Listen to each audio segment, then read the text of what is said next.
Picture the absolute panic inside the executive boardroom of Gucci when they realized their fiercest rival had silently stolen control of their company right under their noses. To understand this massive corporate war, we need to look at Bernard Arnault, the ruthless billionaire genius behind LVMH, who treated luxury brands like pieces on a chessboard. Gucci was not always a giant money-making machine. Back in the early 90s, the brand was drowning in cheap licensing deals, fake bags, and bankruptcy threats. Enter two brilliant saviors.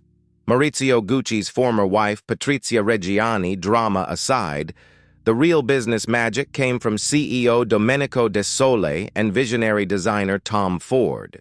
By 1998, Ford and De Sole had completely resurrected Gucci, turning a failing leather goods maker into a cultural powerhouse worth billions of dollars. Bernard Arnault was watching every single move from Paris, knowing that if he did not act fast, Gucci would slip away and become an independent luxury empire.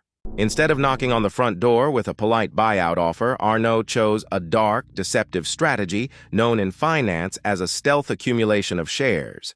Under European market rules at the time, investors could quietly buy up chunks of a company without telling anyone until they crossed specific percentage thresholds. Arnault used dozens of hidden offshore shell companies and friendly banks to buy Gucci shares, so nobody would ever trace the purchases back to LVMH. By January 1999, LVMH had silently amassed a jaw-dropping 34.4% stake in Gucci, effectively holding the keys to the kingdom right under the executives' noses. When Domenico De Sole discovered the truth, his blood ran cold.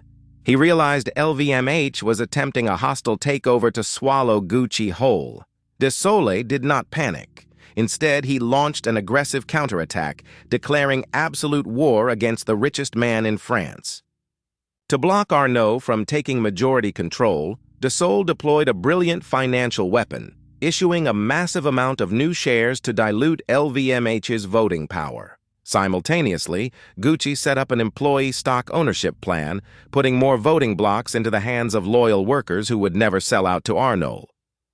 But De Sole knew that financial tricks alone would not save Gucci forever.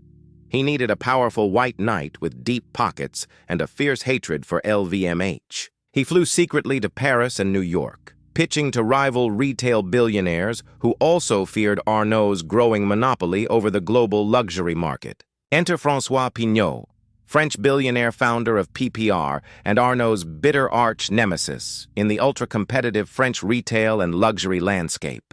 Over private dinners, De Sole and Pinault crafted a brilliant master plan to rescue Gucci and humiliate Bernard Arnault in the process. PPR swooped in and bought a massive 42% stake in Gucci through a friendly multi-billion-dollar deal, crushing Arnault's hostile takeover attempt overnight. Bernard Arnault was left staring at a mountain of shares he could not vote, trapped in a bitter legal war across multiple international courts. The courtroom battles lasted for years, turning into one of the most expensive corporate feuds in European business history, with hundreds of lawyers billing millions. Eventually, a Dutch court ruled that Gucci's defensive share dilution was legally justified to protect the company's best interests from a hostile raider. Realizing he had lost the war, Bernard Arnault finally surrendered in 2001, agreeing to sell his entire stake in Gucci to François Pinault's PPR group.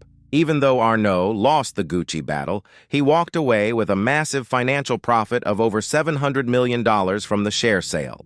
Domenico De Sole and Tom Ford proved that creative integrity and fierce determination could defeat even the wealthiest corporate predator on Earth. Today, that epic 1999 showdown remains the ultimate masterclass in corporate defense, showing founders how to survive a stealth billionaire ambush. If you are building your own business or investing your hard-earned money, remember that predators always strike when you least expect it. Smart founders protect their voting rights and secure loyal partners before a hostile raider ever knocks on their door. This legendary clash permanently reshaped the global luxury landscape, creating the multi-brand conglomerates like Kering and LVMH we see today. History proves that in the ruthless game of high-stakes business, the biggest fortune belongs not just to the wealthiest player, but to the smartest strategist.